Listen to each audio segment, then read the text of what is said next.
All right, world. This is going to be a very, very quick one. Some of you know, some of you don't, that phase 2 of my fundraising this year for reorg, phase 2 is a 5K run. Now, I wanted to explain very quickly, I did this on an Instagram live feed yesterday, but I wanted to talk a little bit about why running 5K for me is a lot more difficult than running 5K. And what I mean by that is, if you don't know, I'm a triple amputee. I'm missing both my legs above the knee and my right arm above the elbow. And that adds challenges to everything, to everyday life, to adaptive sports, to whatever it is that I'm doing. So this is why running 5K, although it may not seem a long way to a lot of people, is actually more than running 5K for me. Now, you have to think about this. Now, whether you know it or not, when you run, you drive forward with your toes, your ankles, your calf muscles, your knees, your quads and your hamstrings, your glutes, potentially, I don't know if this is true, maybe your lower back to a little degree, and then obviously your arms. Okay? So when I run, you have to bear in mind I have no toes. I have no ankles. I have no calf muscles. I have no knees. I do have hamstrings and I do have quads, but they're not connected, so they don't work the way they used to work. The only way I can drive forward when I'm running, same as when I'm walking, is with my glute muscles, so my ass cheeks, my lower back, and to some extent, my hips. Now that takes a lot more energy. You know, for an above knee amputee, bilateral above knee amputee, to walk and just to get around takes anywhere between 300 and 500% more energy than it does for an able-bodied person. Now running, I think you can up that to 600, maybe 700% more energy.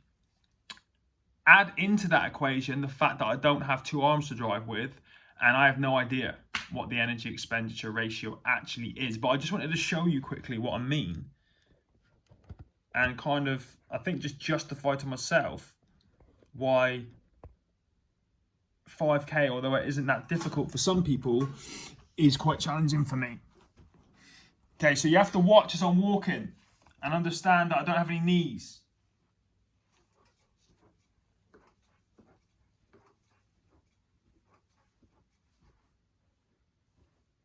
So all of this power is being driven by my glutes, bit by my hips, and then some by my lower back. Now my body's kind of used to getting around and walking now. You know, it's been over 10 years, but running is not something that I do. It's not something that I enjoy. And that's why I chose it, because, you know, the whole point of this fundraising stuff is to do things that challenge you and you're not comfortable with.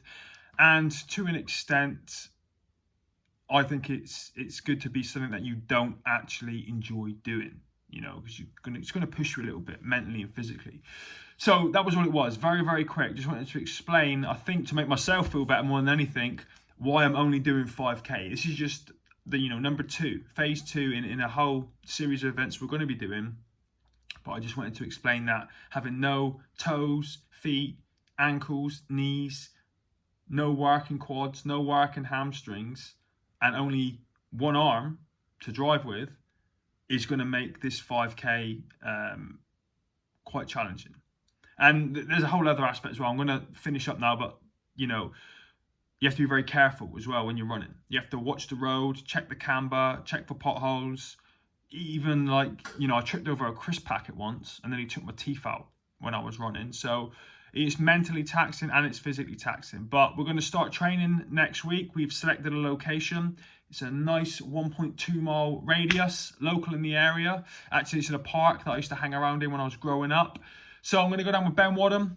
He's going to do the run with me. He's going to train me. He's actually doing the run because he's able-bodied, backwards with a weighted vest on to try and equate to the same energy expenditure that I'm using. And we're going to try and drag people in with us. We're going to try and get people involved who can. We'll set a time and a date, and it's going to be Greenwich Mean Time.